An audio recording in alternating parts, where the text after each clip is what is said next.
Être parent est parfois une épreuve difficile. On parle de plus en plus de dépression post-partum. C'est un véritable phénomène de société. Pour aider donc les jeunes parents, l'application Malo est une sorte de carnet de santé numérique. Elle aide à comprendre le développement des enfants en bas âge. Docteur Fabrice Denis, bonjour. Vous êtes médecin ici au Mans. Vous avez lancé Malo, l'application en 2021. Est-ce que vous pouvez nous en dire un petit peu plus ?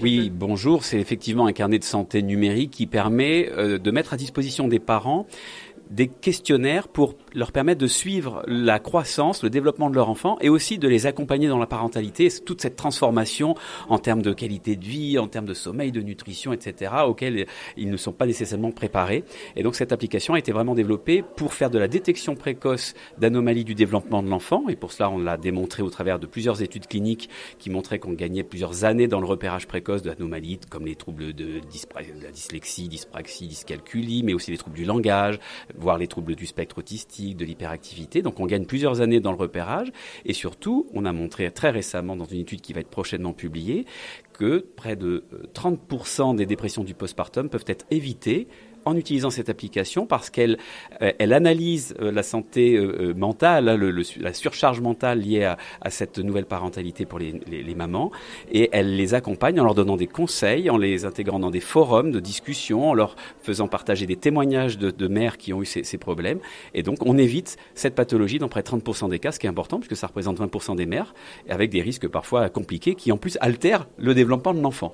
Justement, comment on arrive à déceler ces troubles chez l'enfant avec une application ? Comment ça se passe concrètement ? Eh bien, en fait, ce sont des questionnaires qui sont délivrés depuis la naissance jusqu'à l'âge de 10 ans, tous les mois ou tous les ans, selon l'âge de l'enfant, et qui permettent, par des questions très simples, de voir si l'enfant, bien sûr, a des retards d'acquisition dans certains domaines. Il y a des questions toutes simples. Par exemple, est-ce qu'il sourit à l'âge de 1 mois ? S'il sourit jamais, c'est bizarre. Ça mérite d'être réévalué plus tard. Est-ce qu'il y a des problèmes visuels, des problèmes auditifs qui commencent à apparaître ? Cela permet, avec des questions simples, il n'y a pas besoin de faire de la médecine. C'est vraiment l'analyse qu'a la mère en observant son enfant au quotidien.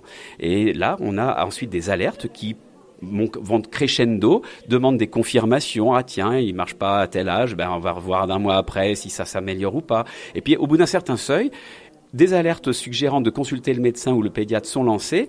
Et ce qu'on a observé, c'est que les alertes sont fiables. C'est-à-dire que les médecins à l'autre bout disent « Oui, vous avez bien fait de venir, il y a un sujet ». Justement, ces alertes, est-ce qu'elles sont données automatiquement par l'application ? Est-ce que c'est une intelligence artificielle ? Est-ce qu'il y a quelqu'un qui répond ? En fait, c'est de l'intelligence artificielle basée sur l'analyse des questionnaires, sur des algorithmes, sur des bases de données. Et l'idée, c'est de ne pas donner de fausses alertes pour inquiéter inutilement les parents. C'est pour ça qu'il y a plusieurs échelles, en fait, dans l'analyse. S'il y a une question à un moment qui pose souci, eh bien, elle va être reposée plus tard. Si elle repose souci, d'autres nouvelles questions pour confirmer ou infirmer l'anomalie vont être faites. Et c'est encore à une échelle supplémentaire qu'il y a éventuellement une alerte motivant une consultation anticipée. On a parlé notamment de troubles, par exemple, autistiques ou de troubles auditifs si l'enfant, par exemple, de la présentation, si l'enfant ne réagit pas quand ses parents sont derrière. Est-ce que ça peut déceler des troubles plus, je dirais, plus pathologiques ? Alors non, ça a été vraiment centré sur le neurodéveloppement de l'enfant, donc troubles cognitifs, le langage, le visuel, les troubles donc dyslexie, dyspraxie, etc. C'est pas pour chercher des appendicites ou choses comme cela. Donc en cas d'urgence, malheureusement, ça ne marche pas. De toute façon, un carnet de santé, c'est pas fait pour les urgences. Par contre, c'est un magnifique carnet d'informations. Les parents qui utilisent Malo sont de vrais experts dans la croissance de leur enfant, clairement.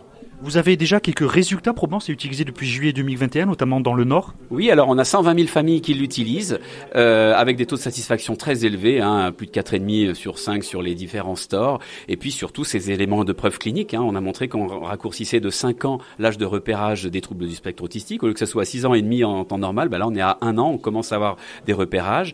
On a aussi montré qu'on réduisait cette dépression du postpartum de près de 30%. Enfin, il y a un niveau de preuve clinique derrière qui est un des plus élevés au monde. Question très actuelle, quid de la protection des données ? Les parents mettent l'âge de leur enfant, mettent beaucoup de données dans cette application comme dans d'autres d'ailleurs. Bien sûr, alors les données elles sont anonymisées, c'est un des principaux sujets de cette application, c'est qu'elles sont hébergées en France dans des serveurs, dans des hébergements dits agréés données de santé, donc avec le niveau de protection le plus élevé au monde. Donc non, il n'y a pas de risque spécifique de fuite de données.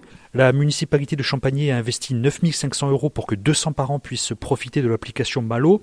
Ça veut donc dire qu'elle est payante pour les autres ? Alors, elle est gratuite pour les Champagnéens, elle est gratuite pour la détection des troubles du développement de l'enfant, elle est payante uniquement pour l'accompagnement des parents, et sauf à Champagné, où là, bien sûr, elle est totalement gratuite. Docteur Fabrice Denis, vous êtes médecin cancérologue au Mans, vous êtes assez investi dans les médecines en ligne, vous venez de présenter l'application Malo, une sorte de carnet de santé numérique, merci. Merci à vous.